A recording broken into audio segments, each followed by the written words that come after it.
அனைவருக்கும் வணக்கம். பொது உரிமையல் சட்டம் நீளமான விவாதம் இன்றைக்கு இந்தியா முழுவதும் நடைபெற்றுக் கொண்டிருக்கின்றது. இந்திய அரசியல் சட்ட சாசனம் பிரிவு 44லேயே அம்பேத்கர் அவர்கள் பொது உரிமையல் சட்டம் கொண்டு வரப்பட வேண்டும் என்கின்ற ஒரு செய்தியை சொல்லியிருக்கின்றார்கள். அதை நேரு அவர்களும் ஆதரித்திருக்கின்றார்கள். இப்பொழுது நீதிமன்றங்கள் பல்வேறு வழக்குகளிலே பொது உரிமை சட்டத்தை உடனடியாக நீங்கள் கொண்டு வர வேண்டும் என்கின்ற கருத்தை வெளிப்படுத்தி இருக்கின்றார்கள். அதன் அடிப்படையிலேயே இன்றைக்கு அது விவாதத்திற்கு வந்திருக்கின்றது. இதை பல்வேறு அரசியல் கட்சிகள் எதிர்க்கின்றன.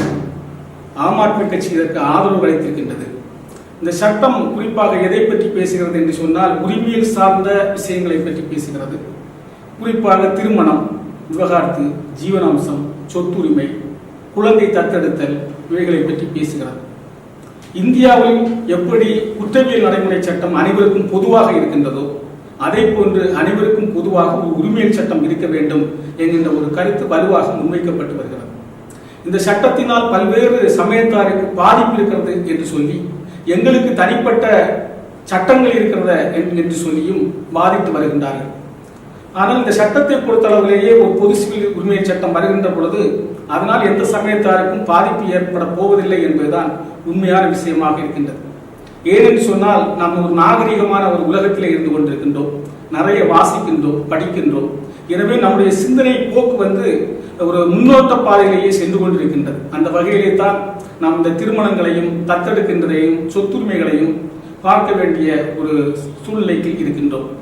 சாபானு என்கிற வழக்கிலேயே ஒரு இஸ்லாமிய பெண்ணுக்கு ஜீவனாம்சம் கொடுக்க வேண்டும் என்று உச்சநீதிமன்றம் உத்தரவிட்ட போது பல்வேறு இஸ்லாமியர்கள் அதற்கு எதிர்ப்பு தெரிவித்தார்கள்.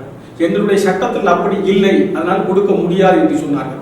ராஜீவ்காந்தி அவர்கள் கூட அந்த தீர்ப்பை நீர்த்து போகக்கூடிய அளவுக்கு அவர் ஒரு சட்டத்தை கொண்டு வந்தார்.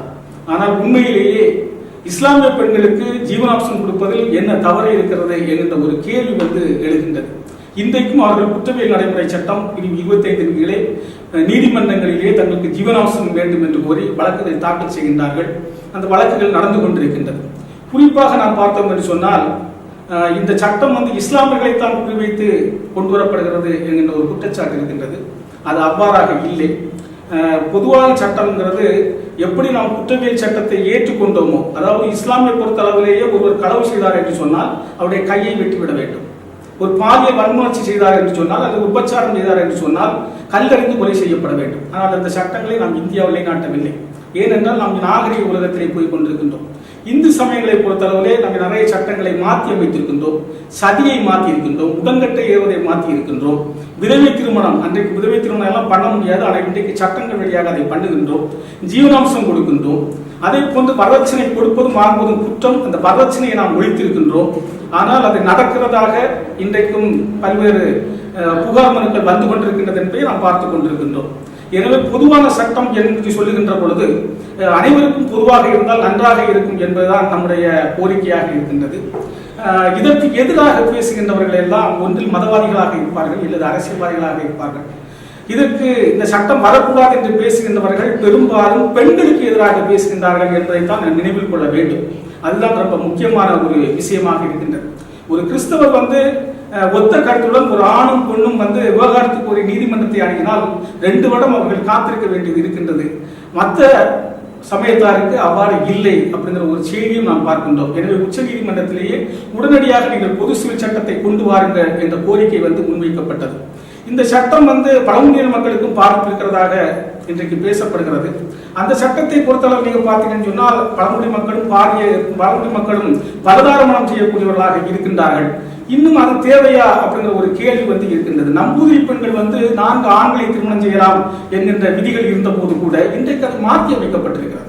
அதே போன்று ஒருவனுக்கு ஒருத்தி என்கின்ற ஒரு பொது சித்தாந்தம் வந்தால் இன்றும் நன்றாக இருக்கும் அப்படிங்கிற ஒரு செய்தியை தான் நாம் பார்க்கின்றோம். அதே போன்று ஆணுக்கும் பெண்ணுக்கும் 21 வயதில் தான் திருமணம் என்பதை ஒரு சமத்துவ உரிமை அடிப்படையில் நிர்ணயிக்க வேண்டும்.